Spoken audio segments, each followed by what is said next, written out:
The Lost Siren of Mackinac. Crunch. 42 planks settle carelessly over rocks, dismissing a pair of mated ducks on the way.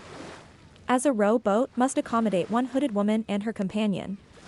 The scrape of wood and crashing waves are broken by the painful wails of the woman in labor, but the desperate man remains fiercely preoccupied with their departure. 837 cedar logs burn neatly stacked in a colonial blaze beneath a starry sky in the woods over Lake Michigan's edge. Within the burning estate, candles stand for their madam's parlor portrait, a fair-skinned woman with pursed lips in elegant lace. They are immediately exhausted to boiling white puddles before her fiery, pastel gaze.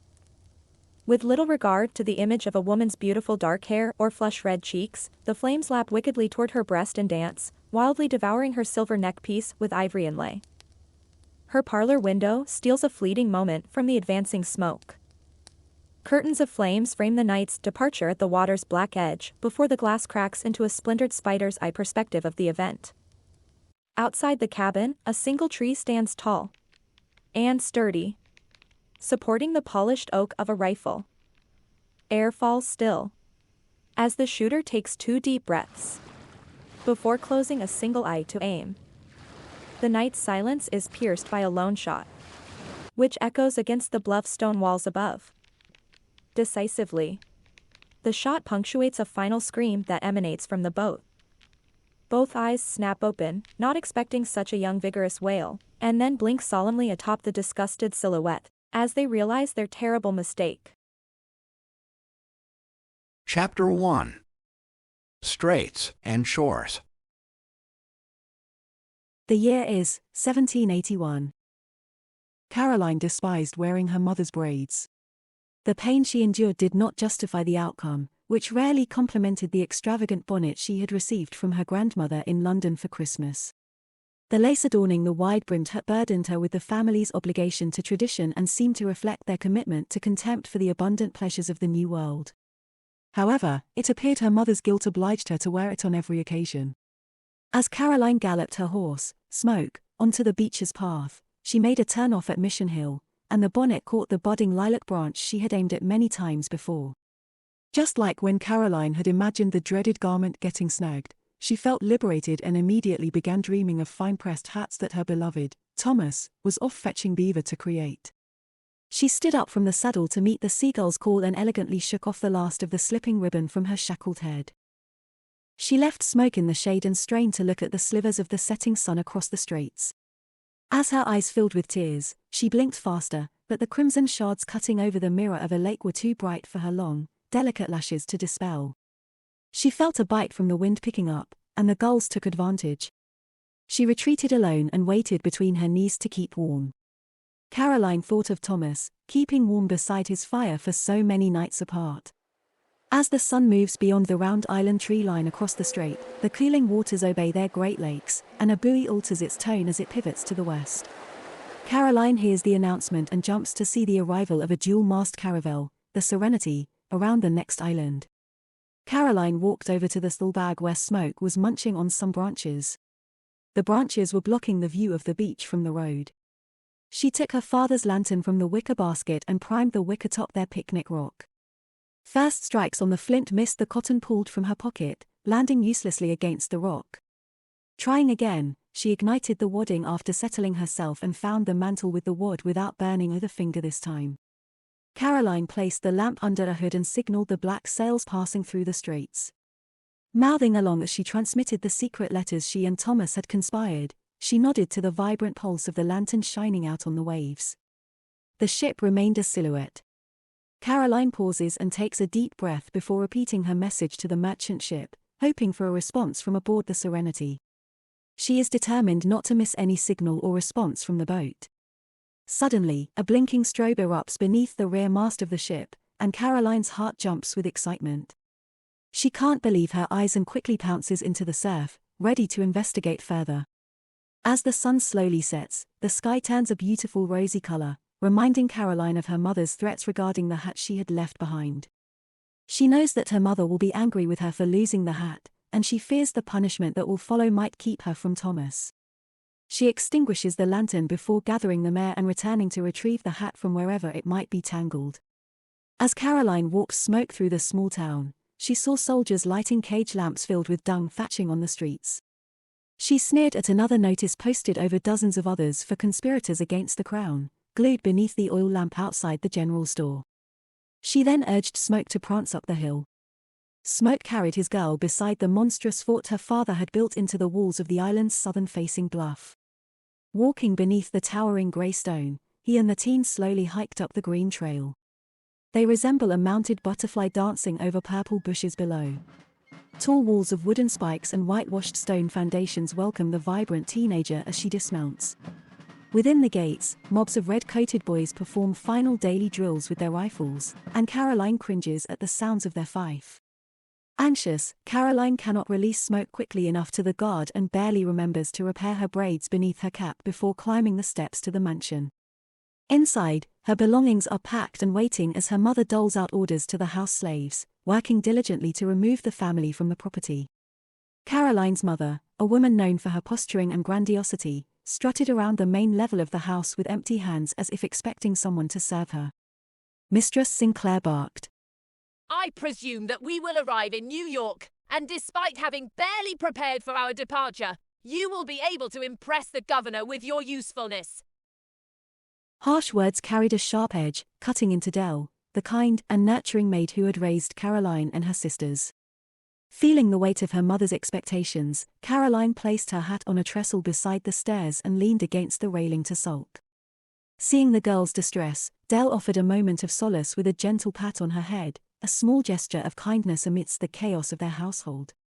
Caroline, good, you're back. The mother's news need not be delivered, and Caroline shudders in anticipation of another relocation and cold military base, surely lacking Thomas's warmth. This war will take me before it ever threatens your father if we stay in this brutal place, but at least we might have some class to look forward to soon. A fort is no place for a lady. When? Caroline asked. Your father doesn't believe Washington can survive the winter, so don't worry about me, darling. We should be packing for home this time next year, where we can find good help. Caroline momentarily surrenders to her mother's clawing hands as they find the wrinkles in the girl's black braids and start to fuss. When do we leave, Mother? Caroline insists on knowing. My word, these knots. Her mother answers ambivalently. When? Caroline snaps as she turns away from her mother's hands poised like talons. With dawn, my word. First, you and your sisters will go with Dell, as your father, and I will follow within the week as he fears for your safety. What has gotten into you? Caroline collapses under the news. Dell, fetch some water. Yes, ma'am, replies Dell. Caroline's heart was hammering in her chest as she broke free from her mother's grasp. Desperate to escape the suffocating mansion atop the looming military bunker, she ran as fast as she could, her tears blurring her vision. The town's cobbled streets were a blur as she sprinted towards Serenity at the docks, her only hope of fleeing this life of captivity. As Caroline approached the water's edge, she could see numerous freight carts and sailors busy with their work, making the port noisy with their footsteps and voices. She searched for someone she knew and finally spotted Thomas. He had brown hair tucked under a wool cap and a distinctive white stripe like a scar on his left eyebrow, a trait he shared with his mother. Despite looking tired, Thomas still looked handsome as he walked up the dock with a knapsack over his shoulder. Without a second thought, Caroline raced along the edge of the dock towards Thomas, her heart pounding. She could feel the wind whipping past her face, her hair streaming out behind her as Caroline sprinted towards her only chance at relief.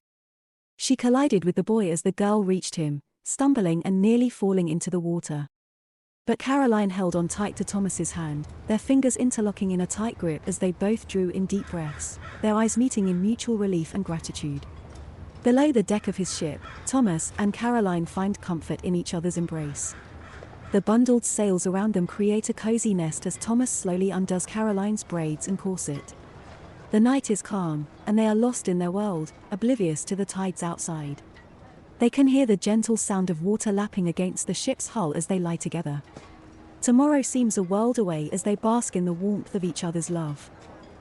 A small rivercraft maneuvers beneath the dock a short distance away, logs bound by twine, pulling barrels that bob like ducklings in the wake. Saboteurs pilot the raft and disregard the romance, silently witnessing the tender moment through a voyeuristic port side window. 1929. Roaring toward their 20s and blowing through every opportunity the con artists could find, two friends, Jimmy and Tommy, embark on a journey aboard the steamship America. Fresh white paint hides the rusted years worn on the cruise ship from the young passengers wandering its decks. The misfits' friends considered themselves brothers after a life of adventures together, and the orphans carried counterfeit tickets to grift their way from Chicago through Lake Michigan. Good looks and a charming demeanor allow Jimmy to engage strangers, and Tommy's nimble fingers prey on tourists wherever they go. They plan to scam people out of their money ashore and play it straight aboard the boat to avoid detection. However, their luck runs out when they arrive on Mackinac Island. One night ashore, while trying to cheat at a card game, Jimmy and Tommy get caught by members of a notorious gang and are severely beaten. Their beating is reminiscent of Jimmy and Tommy's time in St. Helena's Home for Boys, a time that had dramatically shaped their character. Their ordeal ends with them busted and in the hands of the law. While languishing in jail, a prominent gang member visits them and offers them a way out. Prohibition in America has paved the way for the illegal transportation of alcohol from Canada through the Straits and into the United States. The isolated island, strategically sipping from Lake Michigan and Lake Huron, was in the middle. Forsaken boys are to be recruited to work for the gang to control the flow of rum runners, and Jimmy and Tommy are next. They must decide whether to take the risk and join the illegal booze-running business or else take their hustle to prison. Their abstinence from alcohol while they were conning the gamblers was not lost on the savvy eyes of the gang leaders and had caught the attention of a particular entrepreneurial outlaw. From the cell, Jimmy and Tommy evaluate the gangster who slips cash to the guard and the bold sheriff who returns the wad of greasy money while still granting the grunt access to the boys.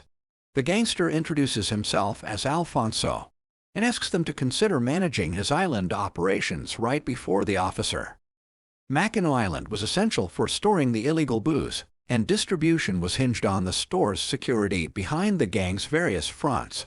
Mackinac Island was also a discreet scene for the everyday indulgences promoted by the mob, and was often frequented by stars, politicians, and anyone hoping to avoid exposure.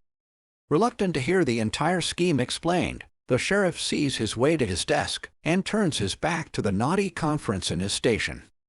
The orphanage that housed Jimmy and Tommy, of which the soon recognized Capone is a dubious benefactor, has divulged the various gifts the lads possess.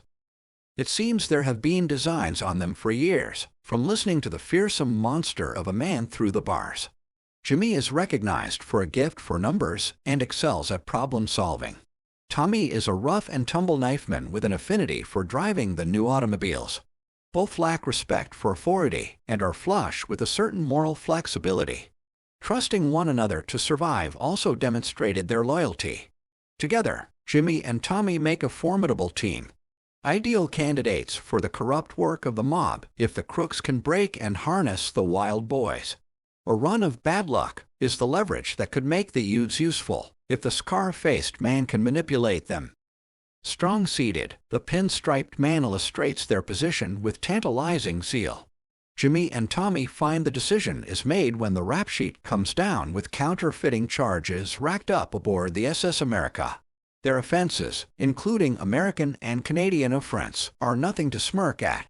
To avoid a series of prison threats, Tommy and Jimmy will have to suit up and walk a line, but a line drawn by crooked men with private agendas. They commit to lending their talents to the advantage of the American underworld elite, with a blue-blooded Irishman privately shaking his head into the newspaper on his desk. Along with pardons from the law, Capone's perk package promises to include the affections of the island's premier call-girls, sisters Carlotta and Serena. Both women were equal parts seductive and deadly, and lived at the island's renowned brothel, Silver Birches. Jimmy and Tommy carry on over the dark affairs as America tries to dry out. On the shrouded shores of the bloody straits, they board their pink satin clouds, and sand slowly starts to slip away beneath them. The two plucked princes are pampered to the gills in the lavish suites of the grandest hotel, and sedated by lovely assassins in the boudoirs of the Silver Birches estate. For a time, the world stands still. For the blissful James and Tommy, their hotel is a palace far from their past. Grifters turned gangsters turn content and complacent, giving room for fate to inch closer each day. When their follies are revealed, they are illustrated in the headlines crossing a desk and are given away to any stranger on holiday. 1959. As the ferry boat SS Serena glides boldly through the crystal-clear waters of Lake Huron, a group of enthusiastic passengers eagerly make their way back to Mackinac Island after a long winter. The boat's exterior is adorned with intricate Art Deco designs, a true sight. Still, the passengers seem too absorbed in showcasing their latest electronic gadgets or toys, like cameras and bicycles, to fully appreciate the ship's beauty and elegance. Those fortunate enough to notice from their distractions aboard the ferry's deck witness ironworkers building a bridge connecting Michigan to its upper peninsula. Leather-clad men sprawled over a Goliath of welded iron erected from the blue water. In a prime position, cameras are poised and ready to capture magnificent gray towers that rise majestically from the lake. The structure is already a symbol of engineering genius and a major tourist attraction that draws visitors from every corner of the globe. As the massive steel cables prepare to hang from the pillars of pride for the first time, the straits are exciting, and businesses are flourishing. One young man, James, takes a moment to admire the ship's intricate molding around the windows that lead to a sturdy brass door, granting access to the deck. Lost in his fascination with the craftsmanship, he inadvertently blocks Carly from her path. Carly is a beautiful girl in a poodle skirt, who nearly leaves James standing on his lips. Feeling embarrassed, he alters dramatically to stand tall with one hand poised regally behind his back, opening the door with a flourish. Carly nods with a charmed smile and steps out to bask in the fresh air. Hey, stud. Billy jests from 3 rows back. The greaser sits with blatant disregard and seems to have a perimeter to which the tourist population is not cool enough to inhabit. James does not have the same effect as he returns to Billy's row and loses his cap to a handsy 3-year-old. As the child's parent turns back with the cap, Billy tosses popcorn into the collar of James's shirt. Need backup? Asks Billy. Maybe. James replies, sitting and picking out the popcorn. Then taking a handful from Billy's paper bag. As he brings the popped kernels to his mouth, James notices a "no food or beverage" sign over Billy and stops. Effing tourist. Billy mutters. James takes offense by misinterpreting his friend's jest. I don't mean you. Billy says, and James eases enough to eat his popcorn. Looking back at the girl out the window, Billy encourages James. No, really, though, that was smooth. Jimmy blushes and shrugs with faux confidence to deflect what he can feel rising in his cheeks. Outside, Carly walks along the observatory deck, gazing at the picturesque harbor. The rhythmic thud of waves gnashing against the giant stones of the breakwall blocking the harbor fills the air from a distance, creating a deep, soothing beat to the background melody of birds circling high above or perched on boulders between the frays. As Carly strolls, James watches her from behind, admiring how her white school jacket blends perfectly with the white fort in the distance to showcase her features.